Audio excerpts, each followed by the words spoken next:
के अंदर एक छोटा कंप्यूटर होता है, उसे कहते हैं फ्लाइट कंट्रोलर, FC। ये कई सारे सेंसर से लगातार जानकारी लेता रहता है। सेंसर? किस तरह के सेंसर? एक होता है IMU इनर्शियल मेजरमेंट यूनिट। इसमें जायरोस्कोप होते हैं जो बताते हैं कि ड्रोन किस तरफ झुक रहा है या घूम रहा है। एक्सेलेरोमीटर होते हैं जो गति में बदलाव बताते हैं। बैरोमीटर होता है जो हवा के दबाव से ऊंचाई नापता है।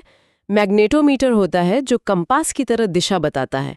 और हाँ, GPS तो होता ही है लोकेशन जानने के लिए। बाप रे, इतने सारे सेंसर! जी, ये सब सेंसर लगातार फ्लाइट कंट्रोलर को डेटा भेजते रहते हैं और फ्लाइट कंट्रोलर उस डेटा के आधार पर सेकंड में कई 100 बार मोटर की स्पीड या पंखों के एंगल को एडजस्ट करता है ताकि ड्रोन स्थिर रहे और सही रास्ते पर चले। अच्छा, तो ये सब मिलकर इसे संभालते हैं। और ये जमीन पर बैठे कंट्रोलर से कैसे जुड़े रहते हैं? सिग्नल कैसे जाता है? रेडियो तरंगों के जरिए, रेडियो लिंक से। एक लिंक होता है कंट्रोल के सिग्नल भेजने के लिए और ड्रोन से टेलीमेट्री वापस पाने के लिए। टेलीमेट्री मतलब ड्रोन की ऊंचाई, स्पीड, बैटरी लेवल, लोकेशन, ये सब जानकारी। और वीडियो? अगर कैमरा लगा हो तो? वीडियो के लिए ज्यादा ताकतवर लिंक चाहिए होता है, ब्रॉडबैंड लिंक, क्योंकि वीडियो डेटा ज्यादा होता है। कंट्रोल कहाँ से हो रहा है ये भी अलग अलग हो सकता है। जमीन पर बने स्टेशन से हो सकता है, हजारों मील दूर सैटेलाइट के जरिए भी हो सकता है, या आजकल एक नया चलन है ममटी का। ममटी? ये क्या है? MNMT मतलब मैन्ड अनमैन्ड टीमिंग। मतलब एक हवाई जहाज जिसमें पायलट बैठा है वो साथ में उड़ रहे एक या ज्यादा ड्रोन्स को कंट्रोल कर सकता है। और 5G तकनीक आने से शायद ड्रोन्स के बीच और कंट्रोल स्टेशन के बीच कनेक्टिविटी और बेहतर हो जाएगी। और सुरक्षा के लिए भी कुछ होता होगा? कोई पहचान? हाँ, अब रिमोट ID जैसी तकनीक आ रही है। इससे ड्रोन उड़ते समय अपनी पहचान और लोकेशन का सिग्नल भेजता रहता है ताकि पता रहे कि ये किसका ड्रोन है और कहाँ है। ठीक है। और वो जो आपने स्वायत्ता, ऑटोनॉमी की बात की थी, उसका क्या मतलब है यहाँ? क्या ये ड्रोन खुद फैसले ले सकते हैं? स्वायत्तता के कई स्तर होते हैं। सबसे आसान स्तर है खुद को सीधा रखो, सेल्फ लेवल या ऊंचाई बनाए रखो, एल्टीट्यूड होल्ड। ये तो आजकल ज्यादातर ड्रोन्स में होता है। फिर आता है GPS के जरिए पहले से तय किए गए रास्तों पर जाना, वे पॉइंट नेविगेशन, या किसी चलती हुई चीज जैसे कार या इंसान का पीछा करना, फॉलो मी। हाँ, ये फीचर तो मैंने देखे हैं वीडियो में। बिल्कुल। और फिर आता है ज्यादा ऊंचा स्तर, जहां ड्रोन खुद ही हालात के हिसाब से फैसले ले सकता है। जैसे अगर रास्ते में कोई रुकावट आ जाए तो खुद ही रास्ता बदल लेना, या दिए गए इलाके में खुद ही लक्ष्य ढूंढना और पहचानना। इसे समझने के लिए ओडा लूप जैसी अवधारणा का इस्तेमाल होता है। ओडा? हाँ, ऑब्जर्व, ओरिएंट, डिसाइड, एक्ट। मतलब ड्रोन कितनी तेजी से स्थिति को भांपकर ऑब्जर्व, उसे समझकर ओरिएंट, फैसला लेकर डिसाइड और फिर उस पर काम कर सकता है एक्ट। जितनी तेजी से ये लूप पूरा होगा, ड्रोन उतना ही ज्यादा स्वायत्त माना जाएगा। हवा में खुद ब खुद ईंधन भरने वाले ड्रोन जैसे अमेरिका का X-47B था ने दिखाया है कि स्वायत्तता किस हद तक जा सकती है। हवा में ईंधन भरना खुद से अविश्वसनीय लगता है। तो ये तो हुई तकनीक की बातें, बड़ी दिलचस्प है। लेकिन ये सब तकनीक आखिर काम कहाँ आ रही है? आपने शुरू में कहा था डल, डर्टी, डेंजरस काम, पर अब तो मामला उससे कहीं आगे निकल गया है ना? बिल्कुल, बहुत आगे निकल गया है। सैन्य क्षेत्र में तो इनका इस्तेमाल लगातार बढ़ ही रहा है। निगरानी करने में, जासूसी करने में, हमला करने में, सशस्त्र ड्रोन, दुश्मन को धोखा देने के लिए डिकॉय के तौर पर, टारगेट प्रैक्टिस के लिए। कौन से देश इसमें आ गए हैं? अमेरिका, चीन, इजराइल, तुर्की, ये कुछ बड़े खिलाड़ी हैं। कंपनियां देखें तो अमेरिका की जनरल एटॉमिक्स जो प्रेडेटर और रीपर बनाती है, लॉकहीड मार्टिन, इजराइल की एल्बिट, राफेल, तुर्की की बेकर जो बैराक्टर बनाती है। और एक दिलचस्प बात यह है कि पहले जहां इजराइल का दबदबा था निर्यात में, अब चीन और तुर्की भी बड़े निर्यातक बन गए हैं। और सेनाएं भी अब आम बाजार में मिलने वाले DJI जैसे ड्रोन खूब इस्तेमाल कर रही हैं छोटे मोटे कामों के लिए। अच्छा, मतलब मिलिट्री और सिविलियन तकनीक का फर्क कम हो रहा है? हाँ, कुछ हद तक। और फौजी इस्तेमाल के अलावा आम जिंदगी में कहाँ दिख रही हैं ड्रोन्स? आम जिंदगी में मतलब नागरिक क्षेत्र में तो जैसे क्रांति ही आ गई है। और यहाँ चीनी कंपनी DJI का दबदबा है। दुनिया के 70% से ज्यादा बाजार पर कब्जा है उनका। सोचिए, अमेरिका ने उन पर कुछ प्रतिबंध भी लगाए, फिर भी अमेरिका में ही लाखों ड्रोन रजिस्टर्ड है FAA के पास। तो लोग कर क्या रहे इतने ड्रोन्स का? बहुत कुछ। फोटोग्राफी और फिल्म बनाने में तो इनका इस्तेमाल आम हो गया है। ऐसे एंगल और शॉट लेना मुमकिन हुआ है जो पहले या तो बहुत महंगे थे या नामुमकिन। मनोरंजन में देखिए, ड्रोन लाइट शोज कितने पॉपुलर हो गए हैं। आसमान में ड्रोन मिलकर तरह तरह की आकृतियां बनाते हैं। ड्रोन रेसिंग भी एक नया खेल बन गया है। FPV गॉगल्स पहनकर रेसर ड्रोन उड़ाते हैं। हाँ, वो लाइट शो तो मैंने देखे हैं, कमाल लगते हैं। बिल्कुल। फिर पर्यावरण की निगरानी में इनका बहुत बड़ा योगदान है। जंगलों का हाई रेजोल्यूशन सर्वे करना, वन्य जीवों की गिनती करना, नदियों की सेहत पर नजर रखना, प्रदूषण का पता लगाना, ये सब काम ड्रोन से ज्यादा आसानी से और सस्ते में हो जाते हैं। और खेती में आपने उसका जिक्र किया था। हाँ, खेती में इनका इस्तेमाल बहुत तेजी से बढ़ रहा है। इसे प्रिसिजन एग्रीकल्चर कहते हैं। ड्रोन खेतों के ऊपर उड़कर फसलों की सेहत का पता लगा सकते हैं, कहाँ पानी कम है, कहाँ कीड़े लगे हैं, कहाँ पोषक तत्वों की कमी है, और फिर उसी जानकारी के आधार पर ड्रोन से ही सिर्फ जरूरत वाली जगह पर खाद या कीटनाशक का छिड़काव किया जा सकता है। अच्छा, मतलब पूरे खेत में डालने की जरूरत नहीं? सही। इससे खाद दवाई की बचत होती है, लागत कम होती है, पर्यावरण को नुकसान कम होता है और पैदावार भी बेहतर हो सकती है।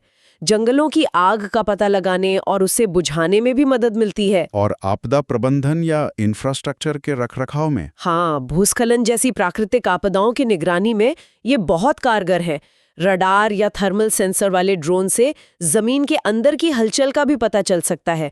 पुलों की जांच करनी हो, बिजली की लाइनों को देखना हो, बड़ी इमारतों का सर्वे करना हो, अब इंसानों को खतरनाक जगहों पर चढ़ने या लटकने की जरूरत नहीं, ड्रोन से ही हो जाता है। 3D मॉडल भी बन जाते हैं। ये तो बहुत काम की चीज है। खनिज खोजने में भी इनका इस्तेमाल हो रहा है। खास तरह के सेंसर लगे ड्रोन जमीन के नीचे छिपी धातुओं या खनिजों का पता लगा सकते हैं। कानून व्यवस्था बनाए रखने में, जैसे भीड़ की निगरानी या खोजबीन और बचाव कार्यों में भी ड्रोन बहुत मददगार साबित हो रहे हैं। और मानवीय सहायता में भी, दूर दराज के इलाकों में जहां सड़कें नहीं हैं, वहां ड्रोन से दवाएं या खून जैसी जरूरी चीजें पहुंचाई जा रही हैं। आपदा के बाद जल्दी से नक्शे बनाने में भी काम आते हैं। वाकई इस्तेमाल तो अनगिनत लग रहे हैं, लेकिन इतने सारे फायदे हैं तो जाहिर है कुछ चिंताएं और चुनौतियां भी होंगी। सुरक्षा का मामला, नियम कानून, इनका क्या हाल है? बहुत बड़ा और अहम मुद्दा है। चुनौतियां कई हैं। पहली चिंता तो है वायु क्षेत्र की सुरक्षा, एयर स्पेस सेफ्टी। अगर ड्रोन लापरवाही से उड़ाए जाएं तो वो हवाई जहाज़ों या हेलीकॉप्टरों से टकरा सकते हैं। ऐसे हादसे हुए भी हैं। गर्म हवा के गुब्बारों से भी टक्कर हुई है। हवाई अड्डों के पास अगर कोई ड्रोन उड़ा दे तो सारी उड़ानें रोकनी पड़ती हैं। आपको याद होगा 2018 में लंदन के गैटविक एयरपोर्ट पर कई दिनों तक अफरा तफरी मची रही थी ड्रोन की वजह से। हाँ, वो तो बड़ी खबर बनी थी। जंगल की आग बुझाने जैसे कामों में भी अगर कोई शौकिया तौर पर ड्रोन उड़ा दे तो बचाव कार्य रोकना पड़ सकता है, क्योंकि वो हेलीकॉप्टरों के लिए खतरा बन जाता है। और गलत हाथों में पड़ने का खतरा, मतलब सुरक्षा से जुड़ी चिंताएं। उसी करना, इन्हें हैक किया जा सकता है या इनके सिग्नल को जैम करके इनका कंट्रोल छीना जा सकता है।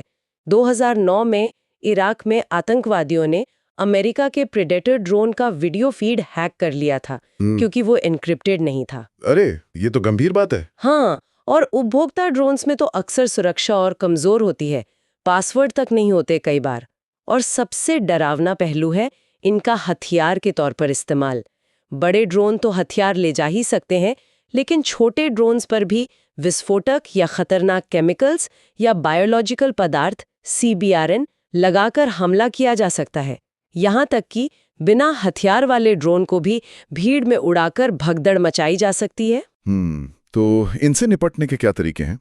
कोई काउंटर ड्रोन टेक्नोलॉजी है? बिल्कुल, इसे CUAS कहते हैं, काउंटर अनमैन्ड एयरक्राफ्ट सिस्टम। इसके मोटे तौर पर 2 हिस्से होते हैं।